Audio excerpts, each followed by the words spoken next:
The case of the Sheriff of Olot remains one of Spain's most harrowing criminal sagas, intertwining themes of power, betrayal, and desperation. This gruesome crime unfolded in the otherwise peaceful town of Olot, Girona, Catalonia, an area once known for its tranquility but now forever associated with a massacre that sent shockwaves through the nation. At first glance, it seemed like a random act of violence, but closer examination uncovered years of financial struggle, psychological turmoil, and mounting resentment that ultimately led to a meticulously planned killing spree. This case raises profound questions about the fragile nature of the human psyche, the immense pressures of financial instability, and the way unchecked desperation can push an individual toward unimaginable acts. As we examine Pere Puig Puntier's life, it becomes apparent that his descent into violence was not an impulsive act but rather the inevitable eruption of long-festering rage and despair. His story serves as a cautionary tale, illustrating the devastating consequences of financial collapse, unaddressed mental health struggles, and the dangers of personal vendettas spiraling out of control.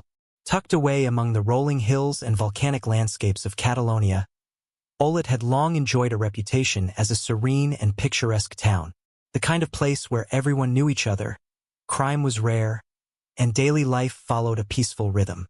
However, the economic crisis of the late 2000s brought mounting financial pressures to many of its residents.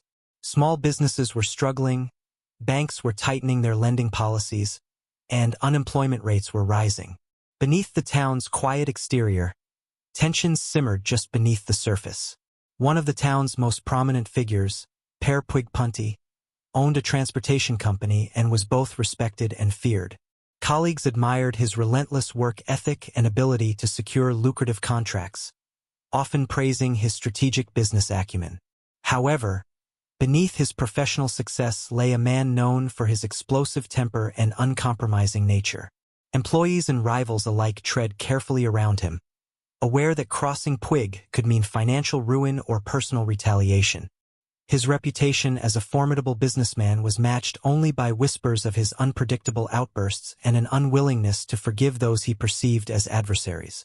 Colleagues admired his tenacity and ability to secure high-profile contracts, but they also knew him as a man who could be ruthless, unpredictable, and unforgiving. His business was failing, debts were piling up, and he felt increasingly cornered. His once extensive network of business associates had begun to distance themselves, wary of his financial troubles and erratic behavior. As Puig's economic situation worsened, his paranoia intensified. He became convinced that certain individuals had deliberately orchestrated his downfall. Bank officials who denied him further loans, former colleagues who refused to support him, and business associates he felt had betrayed him. These suspicions morphed into a deadly vendetta that would soon shatter the town's peace forever. On the morning of December 15, 2010, Olot's tranquil routine was shattered. At approximately 9 a.m., Puig entered a Caixa bank branch in the town center, carrying a concealed firearm. Without hesitation, he shot Emily Cuenca, the bank director, and Rafael Turo, the loan manager, at point-blank range. The execution was swift and clinical. Witnesses later described Puig's demeanor as disturbingly calm. He moved with the precision of a man who had rehearsed every step of his plan. But Puig's mission was not complete. Leaving the bank, he drove to his next targets with chilling determination. Joan Tubert and Angel Puig, former associates from his transportation business, were both executed in a similar fashion. They had no time to react, no chance to plead for their lives. Puig acted methodically, as if checking names off a hit list. His actions were not chaotic or impulsive, they were calculated. Later investigations revealed that Puig had meticulously compiled a list of those he blamed for his downfall. Authorities discovered the document hidden among his personal belongings during a search of his residence, alongside notes detailing perceived betrayals and financial grievances. This list provided crucial insight into Puig's mindset and the premeditated nature of his actions, reinforcing the theory that his rampage was not a spur-of-the-moment decision but a calculated act of vengeance. Had he not been stopped, it is highly likely that he would have continued his rampage, eliminating every person he perceived as an enemy. After the killings, Puig did something that left investigators stunned. He calmly walked into a local bar, ordered a drink, and waited for the police to arrive. He made no attempt to escape, no effort to conceal his guilt. Instead, he sat quietly, as if nothing had happened.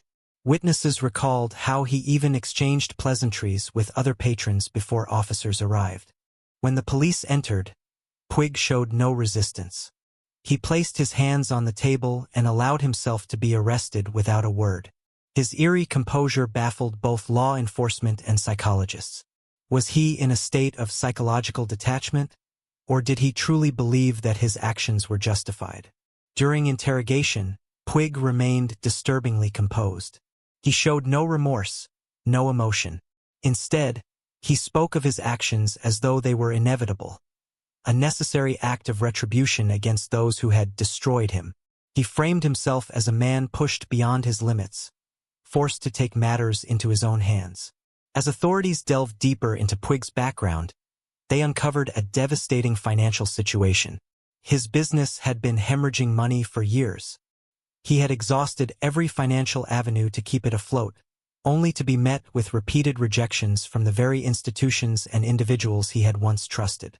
The economic crisis had been the final blow, leaving him feeling betrayed and abandoned. To some, he was a remorseless murderer.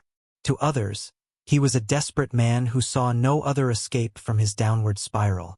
His trial became one of Spain's most closely followed legal proceedings, drawing intense media scrutiny and widespread public debate. News outlets dissected every detail of the case, from Puig's chilling composure during his arrest to the psychological evaluations presented in court. The trial sparked national discussions on financial hardship and mental health, with some seeing Puig as a ruthless killer and others as a man pushed beyond his breaking point. Families of the victims attended the proceedings, their emotional testimonies highlighting the deep scars left by the tragedy. In Olot and beyond, the case became a grim symbol of economic despair turned lethal. Experts debated whether his actions were the result of an extreme psychological break or a meticulously planned act of vengeance. The defense argued that he had acted under immense psychological distress, driven to the edge by financial ruin. The prosecution, however, presented Puig as a cold-blooded killer who had executed his plan with terrifying precision. Ultimately, Puig was found guilty on 4 counts of murder and sentenced to life in prison without parole. The verdict brought a sense of closure to the victims' families, though the scars left by the tragedy would never fully heal. Olot, still reeling from the horror of the killings, held candlelight vigils in remembrance of those lost. The case also ignited discussions about financial pressures, mental health awareness, and the impact of economic despair on human behavior. The Sheriff of Olot case has become emblematic of the dark side of financial collapse and unchecked mental distress. It serves as a grim reminder that economic ruin can drive even the most outwardly stable individuals to commit unimaginable acts of violence. The case also underscores the dangers of untreated psychological turmoil and the catastrophic consequences that can arise when despair turns to vengeance. To this day, criminologists and psychologists analyze Puig's case as a study in the intersections of financial desperation, mental health deterioration, and violent crime. His actions continue to haunt those who knew him, a chilling reminder that even the most unassuming individuals can harbor dangerous levels of resentment and anger beneath the surface. Though Puig remains imprisoned, his story lingers in the collective memory of Spain. The town of Olot, though it has continued to move forward, will never forget the events of that fateful December morning. For those who lived through it, the Sheriff of Olot is more than just a case. It is a haunting symbol of how easily desperation and revenge can lead to tragedy. Even now, years after the crime, people continue to debate what could have been done to prevent it. The case sparked discussions on potential legal and social reforms, with some advocating for stronger financial safety nets and better access to mental health support for individuals facing economic hardship. Others argued for stricter regulations on firearm access and more proactive measures to identify individuals at risk of committing violent acts. While no significant policy changes emerged directly from the case, it remains a reference point in debates on economic desperation and crime prevention. Could intervention in Puig's financial troubles have changed the outcome? Could mental health support have provided him with an alternative to violence?